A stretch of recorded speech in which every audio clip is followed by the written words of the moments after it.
Namaste. Good evening, everyone. This is Dr. Aparna. I am an Ayurvedic psychotherapist, a passionate Ayurveda and psychotherapy infopreneur. In my pursuit to address, promote, and propagate Ayurveda and psychotherapy globally, I come up with discussions on Ayurveda, mental health, psychotherapy, and related aspects. This is the Ayurveda podcast. This podcast is to create awareness on Ayurveda. So this is another discussion, another session on Ayurveda awareness series.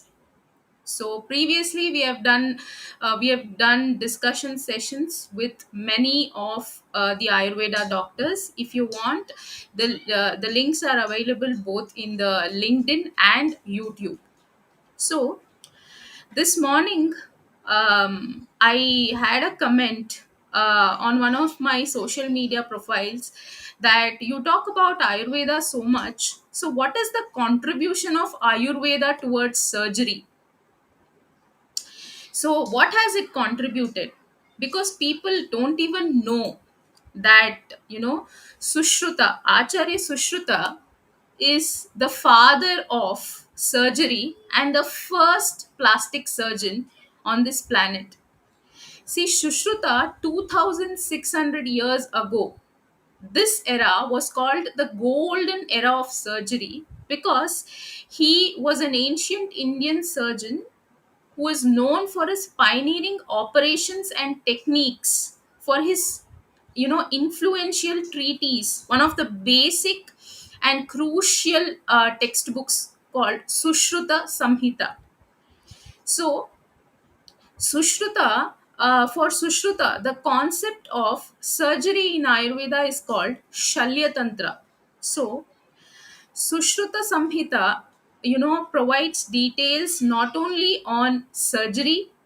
It also gives details on embryology, toxicology, pediatrics, pharmacology. So, some of the groundbreaking operations of Sushruta include rhinoplasty. Yes, the repairing or remaking of a nose, what was taught to China and all the Britain countries, all the UK and all the European countries by us Indians, that is by Acharya Sushruta.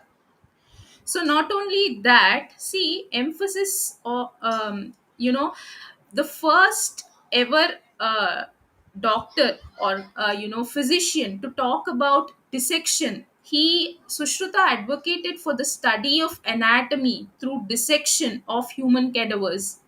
Sushruta also explained the method of preserving the dead body and preparation before dissection. So this was a revolutionary concept of his time. So, and also his treatise, which I mentioned, the Sushruta Samhita, provides the detailed description of bones, number of bones, muscles, nerves, blood vessels, and organs. Sushruta even delved, into early stages of human development. He laying the groundwork of the study for embryology. Not only this, Sushruta's work describes various surgical procedures, including those for cataracts, hernia, bladder stones, and cesarean sections. So, and as I said, he's particularly renowned for his contributions to rhinoplasty, the reconstruction of noses. His techniques involved using skin flaps from the forehead or cheek, a practice that continues to influence modern procedures. The Sushruta Samhita also details a vast array of surgical instruments, including scalpels, probes, forceps, and needles. So he described various suturing techniques using different material, you know, like animal tendons, threads, and he made all the surgical instruments in the shape of animal beaks, bird beaks, and using the animal structures. So not only this, he also, Sushruta didn't see surgery as a separate entity. He viewed it as an integral part of Ayurvedic system of medicine. So, emphasizing a holistic approach to healing. Sushruta Samhita also meticulously highlights pre-operative and post-operative care plans, dietary restrictions, and wound management. Not only this, as I said, Ayurveda,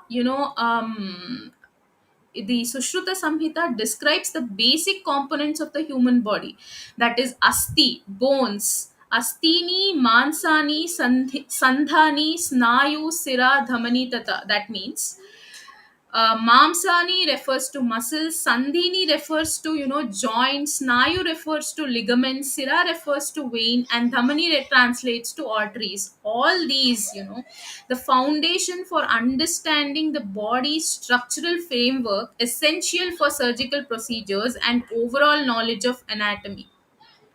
Not only that, the skin, the muscle, the veins, the ligaments, the bones, the bone marrow, and the blood, it is known as Twak, Mamsa, Sira, Snayu, Asti, Majja, Shonitam. You know, all these things were explained, the body's structural organization, which is crucial for understanding various medical conditions and surgical procedures involving these layers. So, this explains the 7 layers of the body according to Ayurveda. So, if I start counting the explanations of Sushrutano, I can talk about it the whole day. So, as I said, the surgery on this planet exists because of the contributions of Acharya Sushruta. And let me tell you, there is a college in Australia, Australian College of Surgeons, where they have a statue of Acharya Sushruta. But in India, when we were students, I didn't even know about Acharya Sushruta's name. Isn't it like very intriguing that we don't even know the father of surgery, who is from India, and we have not studied? Is it a thought, food for thought? Let me know your take in the comments. So, continuing with today's session, my today's guest for discussion is a seasoned Ayurveda practitioner who is practicing Ayurveda over, she has over 17 years of experience in the field, and she is the co-founder of Ayush Healers. So she specializes in lifestyle diseases and especially polycystic ovarian syndrome and thyroid reversal. So through Ayush Healers, Dr. Sonia connects patients with renowned Ayurvedic specialists and super specialists via online consultations. And, her aim is to make Ayurveda the first choice of treatment, empowering individuals to achieve optimal wellness and to live a healthy and balanced life. So, let me welcome my guest today, Dr. Sonia Karpal. Hello, doctor. Thank you, Namaste. Dr. Parna. Thanks for the warm welcome. Thank you. Thank you for sparing time for our show. So let me start by asking you. The first question would be, let's talk. Tell us more about Ayush Healers, and how did you come to how did you make your mind to found your Ayush Healers, and what was the aim behind it, and what was the gap, because we have a gap that needs to be bridged. True, So tell true. us about that. Yes, Dr. Parma. First of all, thanks a lot for calling me over here and sharing my words to all of you. See, as Dr. Parna mentioned, I am practicing in Ayurveda since last 17 years, and that's completely Ayurveda, no allopathic medicine at all. So, in last 17 years, I have seen that there is a much needed Ayurveda specialist consultations that are needed for the patients.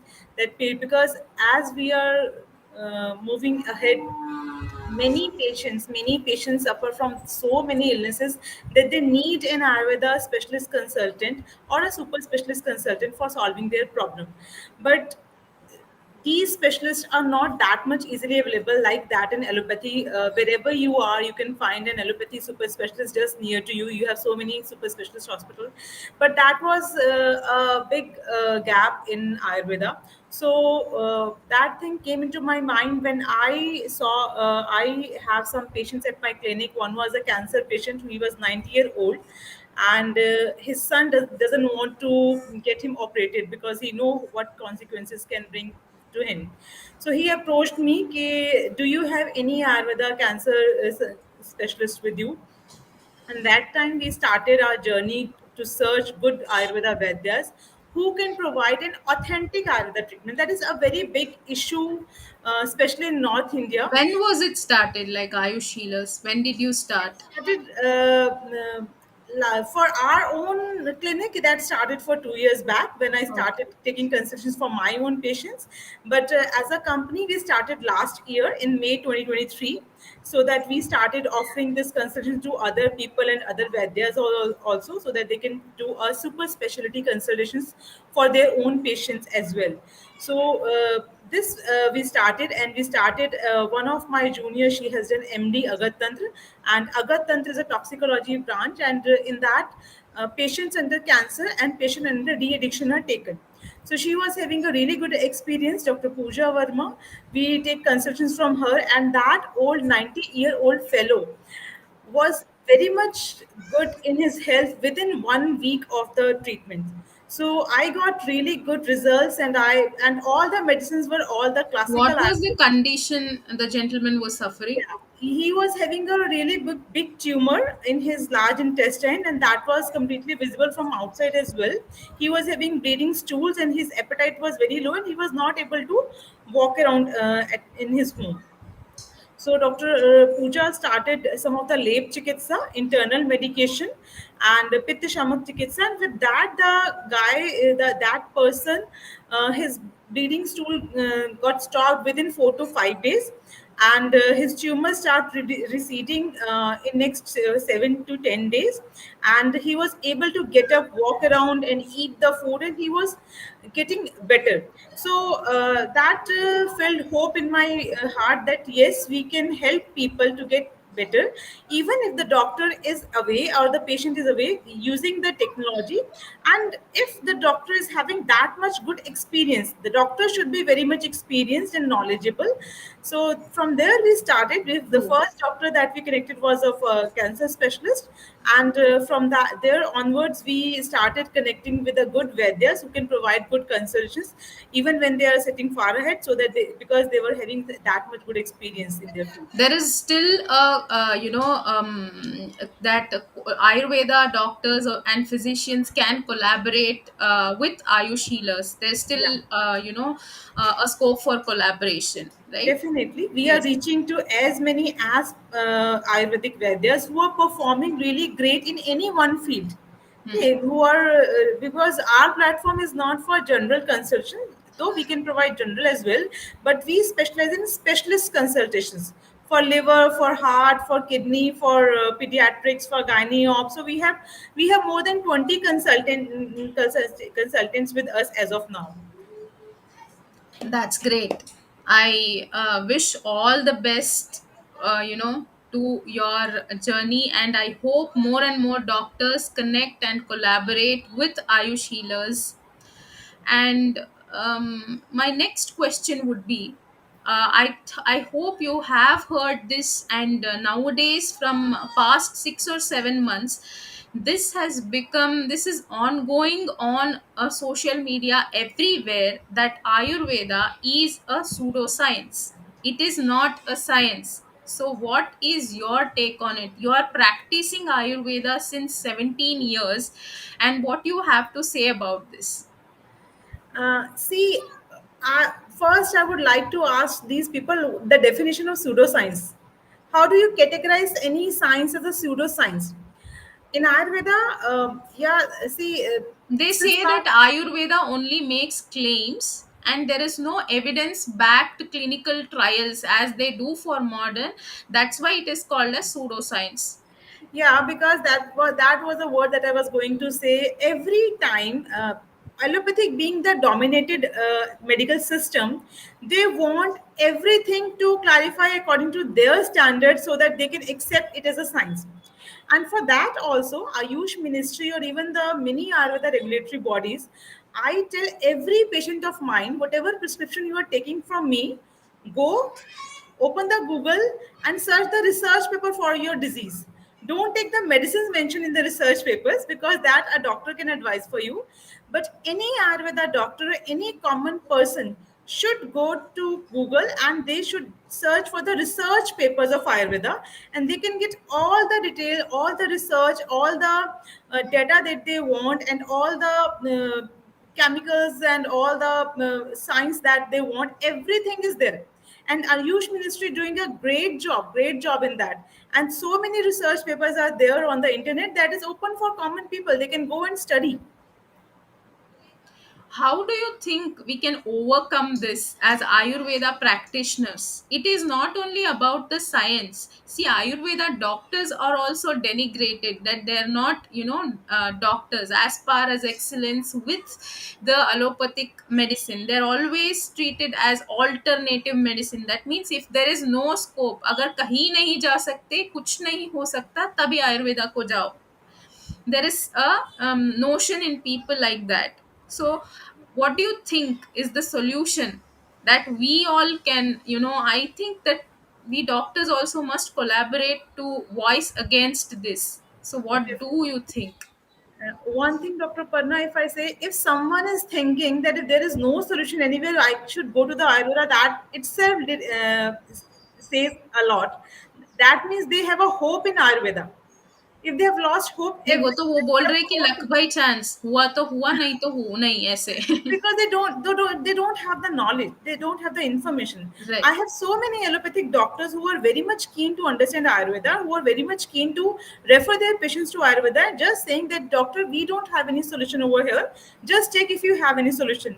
Even when I have done my internship, my allopathic internship is done over a hospital here at my place, which is having all the AIMS staff. AIMS Delhi staff comes over there for OPDs, and we have taken OPDs over there. And there, the doctors do tell us straight away, doctor, this disease we don't have any treatment. Please prescribe any Ayurveda medicines over here. So there are two categories. One are blindfold people who don't know and who don't want to even explore as well. But on the other hand, there are many people who believe, who are ready to open their minds, who are ready to do the research on their themselves. I never see anyone to take Ayurveda medicines without prescription. First of all our Ayurvedic doctors should follow this regime, that was a gone away practice, like when people were not told the prescription and medicines and hidden. So that should not be done. A complete prescription based practice should be done by Ayurveda doctors. Second thing, sessions like these, like you have come up for making people aware about Ayurveda, how Ayurveda is doing and how different doctors are doing. Education is very much necessary. See, it's been so many years after independence, but Ayurveda has not got independent. We had got independent last few years back when the Ayush Ministry came up, and we were able to voice our words. We are able to ask for the policies and everything. So, a newborn child who has just come up and who is experiencing, who is trying to establish themselves, who is trying to stand against such a big giant. Okay, that will does take time, but we all are very much together, and the government support is too much. NABH accreditation has been started for all the Ayush hospitals, and patients who are taking treatments, and patients are. I have people who are taking, for whom I am a family physician. So in that family, I have my school teacher was my first patient of thyroid reversal. So when she has taken, even now, even after 15 years of her treatment, she was never able, she never needed to go back to any of the medicines for thyroid, neither Ayurveda nor allopathic. So we want to treat people. We don't want them to take medicines all their life. Yeah, absolutely. A good doctor is one who prescribes meds for a certain period of time, and then there is no need to take medication except the diet and the lifestyle modifications. Yeah, That's it. yeah. So, So that and the good pathy is also that pathy which facilitates that.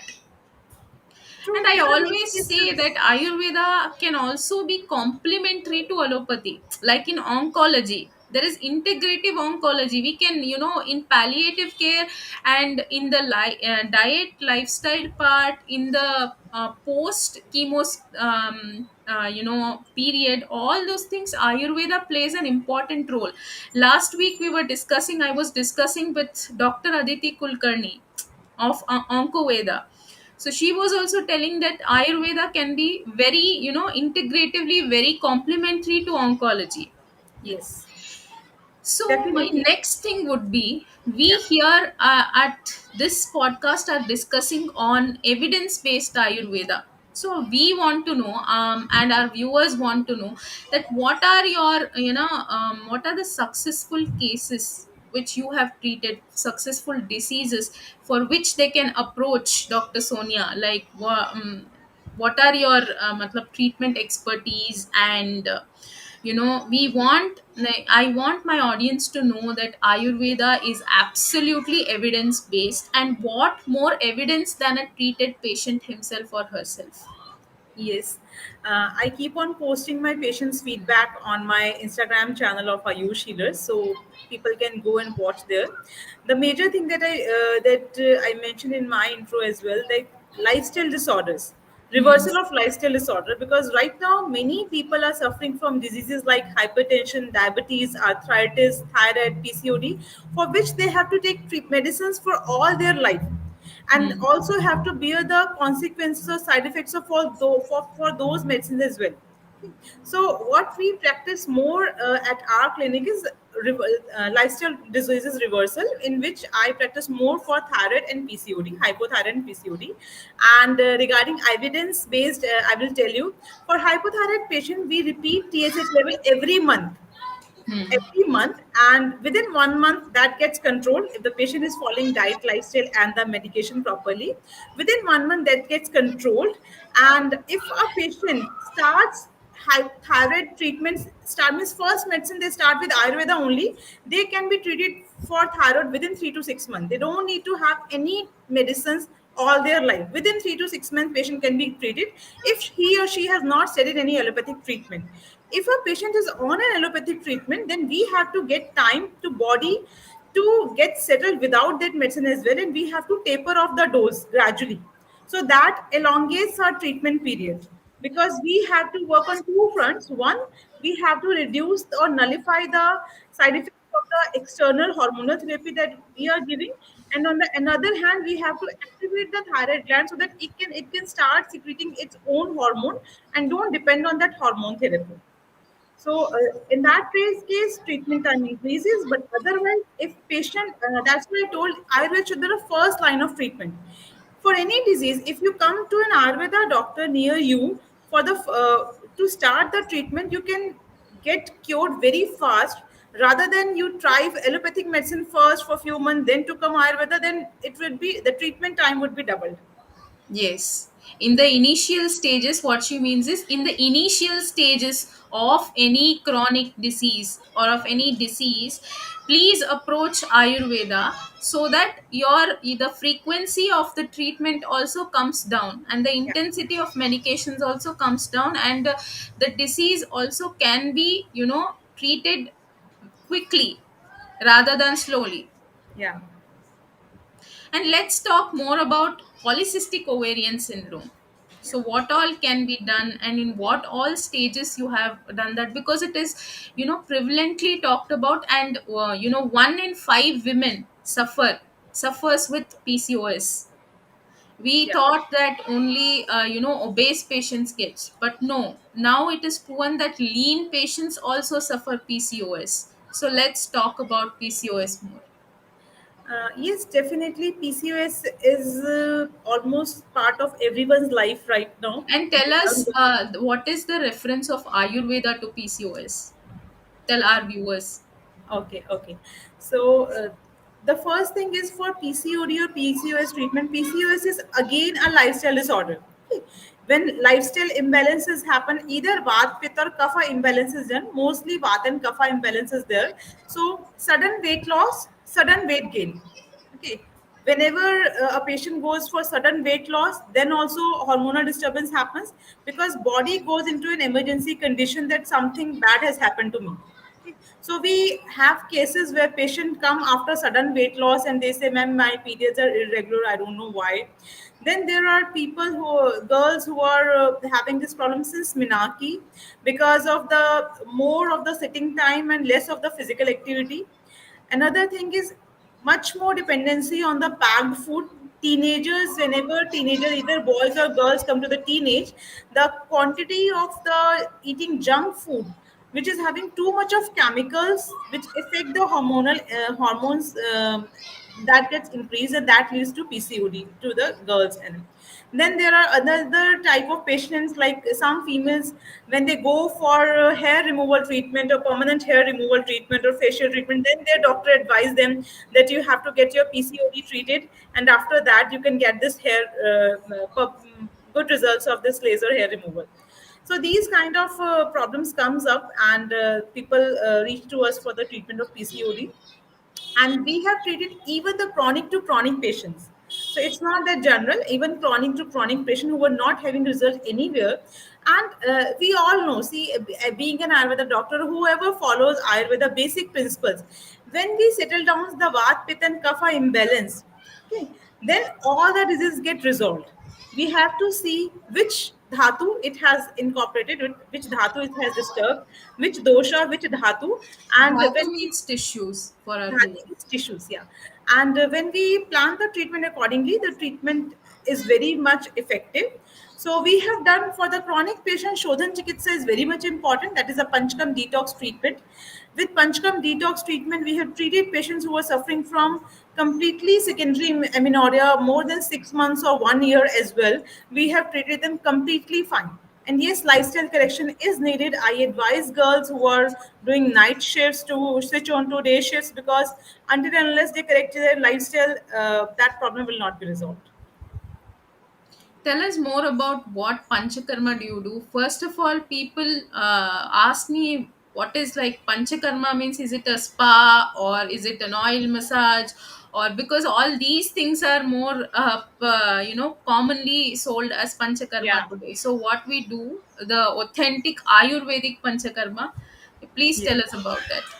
I would like to add over here, Dr. Parna, we have also collaborated with Janman Panchkarma centers at different cities in India so that the patients whom we are doing consultations, we can provide a Janman Panchkarma treatment center near in their vicinity, and either to the NABH accredited hospital so that they can a cashless treatment as well.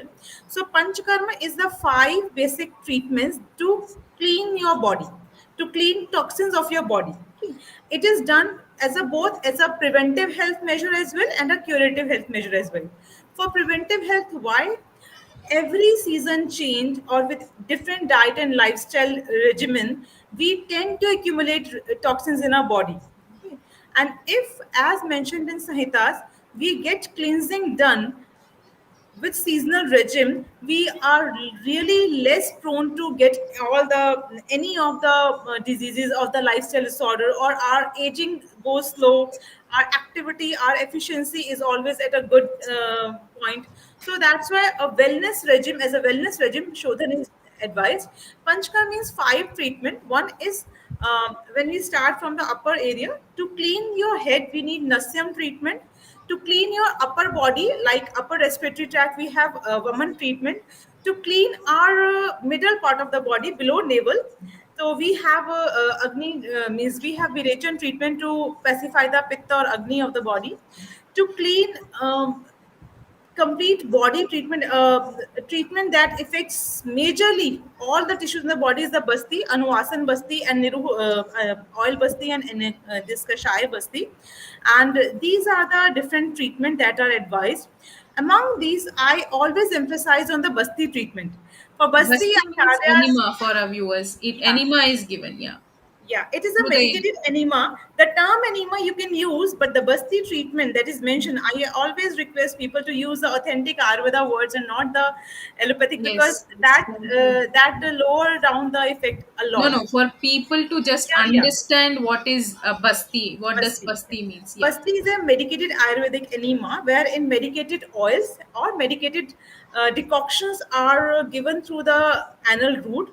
And these medicines, as there is such a big fad about gut reset right now these days, gut brain axis and everything. So when we give this medicines, instill this medicine in the large intestine, the rectum area, these medicines get absorbed and they affect complete body. So Basti treatment is one where acharyas have mentioned that this is the almost 50% of the treatment, or almost the 100% of treatment can be done through the Basti treatment. So I focus more on the Basti treatment, Shodhan In the Chikitsa. PCOS as well, yes, right? Yeah, in Yes, PCOS critical cases, we do the complete Panchkarma. We do yes. Virechan, Nasyam, Basti, and Shirodhara. So these four treatment I focus on. I avoid Vaman because it's sometimes very means not that comfortable to the patients. So I focus on the complete Shodhan of for critical patient for who are having more than 6 months of secondary amenorrhea. So this we do for Basti, and with this, when the doshas are specified, when the tissues get the toxins released, the patient is very much healed. Right. See, let me just repeat. Vamana means induced emesis. Virechana means induced purgation. Basti means medicated enema. Nasya is the medication we give it through nasal route. And Shirodhara means pouring oils, different kinds of oils and medicated fluids on the head. So, in spas also they make use of it in insomnia, in migraines, in all of that it is given. So my next question would be, so what is the future of like Ayurveda and Ayurvedic doctors, to make it like evidence based? What do you think we can do? And what are you planning through Ayush healers? Are you planning any, to put, we need something, I feel that to put our researched, clinicians should put the researched studies in some private websites as well, excluding the Ayush ministries. So, because people have to get those studies to know that Ayurveda is not a pseudoscience, Ayurveda is absolutely evidence based and time tested. So, what do you think? What are your views on it? Yes, there is a lot happening. The only need is to spread the word for that. Like post pandemic, WHO has set up its one of its research center in Gujarat, where Jamnagar, the major Ayurveda college in Jamnagar, is there. So if WHO is there to do all the research, it must have seen something in that. The second thing is WHO is the World Health Organization. The World Health Organization is facilitating Ayurveda to put, its research and its practices. So, yeah. what better than WHO recognizing the Ayurveda? So please continue, doctor. The second thing is the research paper that I mentioned, they are not only on the Ayush Ministry website, they are openly available for everyone. So if anyone is suffering from any disease, the only caution that I tell people not to follow the treatment mentioned over there, because that is the treatment the doctor has done for a fixed set of patients that they think that these treatments can be done. But yes, just check which disease you are suffering from. Go to Google, search for the research paper of Ayurveda on in that disease, and you will get to know many research papers that are done over that, and all the details are there. The second thing, I always advise patients that whatever Ayurveda medicine has been prescribed to you, Okay, they should be the classical medicine or any medicine that are from the reputed company. Go and read the complete literature of that medicine. You will get to know what it is, how does it affect, what is the textual reference of that medicine in Sahita, and what are its reactions with other medicines. So everything is there, and I help people to I educate my people, my patients, so that they can get a complete clear picture what I'm giving to them and what is the research behind that and what is the science behind that. Yeah, but this is not limited to only patients and laymen. So, for all the other, contemporary conventional doctors are also against, like, Ayurveda or homeopathy. They all the, so-called alternative medicines. So we are all the mainstream. We actually should be the mainstream medicines, but still we are alternative. So how to overcome this? How can what role can we doctors play, apart from educating the patient? Yeah. We can only educate. I have many doctors who are my patients. I have their feedback videos on my Instagram channel as well. So, who get treatment from me, who recommend me to many of their friends and family to get their treatment done. So, it's not that all the doctors are against it. Just I mentioned earlier as well, there are some group of doctors who are very much adamant taking allopathy, and there are some group of doctors who are very much open to understand what is Ayurveda and how it works. And there, you will see many references where an allopathic doctor has done an Ayurveda degree after that and is practicing Ayurveda now. So it's not about allopathy and Ayurveda. It's all about the perception of a person. If a person is Yeah, hungry, that's what I'm asking. How to change that perception? Because of that perception, Ayurveda doctors are also facing like mental health crisis because they are denigrated every day. अरे ये तो the doctors ही नहीं है ये तो. first thing I always ask my junior and my fellow doctors to start practicing Ayurveda and don't combine allopathy and Ayurveda. Don't combine that. So if we have to stand for our science, the science, the education which has given us the designation of a doctor, we should respect it and we should follow only Ayurveda principle. Yes, we as a platform are there to help them for any case they are feeling problem, and the change only happens by educating masses. Okay. So when sessions like that, like you are doing, like many platforms are there where we are spreading the knowledge. So right now, at this time of era where we are sitting, facts are there over there, internet, too many facts are there, but the Sahita that we have and the experience that we have gone through, we need to come bring that those words, those emotions, and those sentiments and that knowledge in front of the people through many social media channels. So one thing that I request to all my juniors as well, the flood Ayurveda, flood the social media with the Ayurveda content, so that people get to know what actually Ayurveda is. Yeah. And your last note on Ayush and Ayush healers, as what you're aiming to do, and what is the future of Ayush healers you're looking up to. Just tell us. And With Ayush healers, our goal is to reach masses and help them. See, in India, I have seen in last 1 year, we are consulting patients from Europe as well, from Australia, from US as well, and these are not the are you also NRS. collaborating, as this says Ayush, are you also collaborating with homeopathy, yoga, and naturopathy doctors? We have not collaborated with any other yet because I Okay. myself don't have any experience in homeopathy, so I can't see which doctor is good and which is not. Who is giving the genuine treatment or what? So right now we are focusing on Ayurveda. For yoga, yes, we Ayurveda. are connecting. Yoga, we are connecting, and I myself is going to complete my 200 hours yoga teachers training in June. So yoga we are doing because that is very much needed to incorporate in Congratulations. Ayurveda. Thank you. And yes, for patients, being Indians, we are very much fortunate that we have Ayurveda incorporated in our lives through our ancestors, through our regular eating pattern and everything.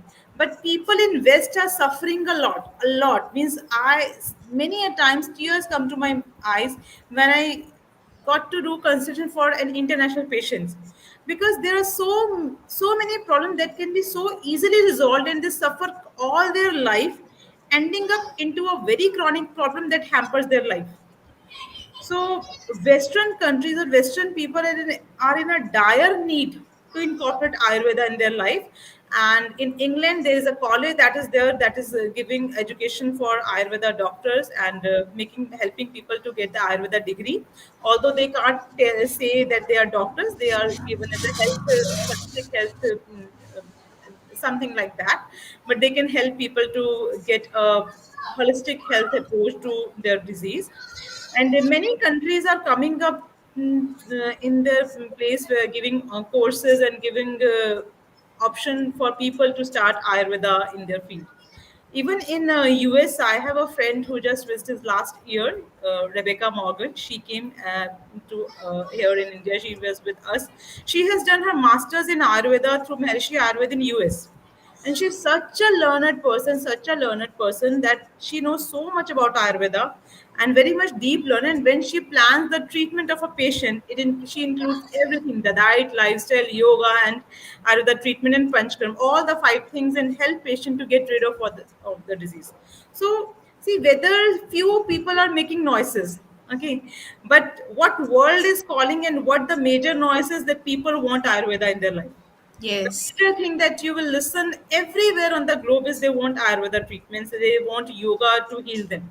They don't want those chemical treatments now. Thank you very much, Doctor. Thank you for speaking to us and sharing your experiences. Thank you And so much. for the viewers, I would want to say that if we are, practicing Ayurveda, or if I am promoting Ayurveda, addressing Ayurveda, and propagating Ayurveda, that doesn't mean that we are denigrating any other systems of medicine. Every system of medicine has a purpose. We are only trying to communicate here that Ayurveda, in Ayurveda, all the chronic diseases and, you know, most of the diseases can be taken care of by Ayurveda and Ayurvedic treatments. So, and yes, Ayurveda is not a population based medicine. Ayurveda, is, we can is individualized, and it is unique to everyone. So I in Ayurveda we cannot, like, one size does not fit all, and one paracetamol, cannot cure all the fevers in Ayurveda. So everybody has different prakriti, different dosha imbalances, so we take care of everything and then treat in Ayurveda. So that's my message for today. And thank you. Share your thoughts and your key takeaways, your opinions on the podcast. So, and help us what we can do to improve, the discussion, and put in your queries. So, thank you for watching, and stay tuned for more discussions. Namaste.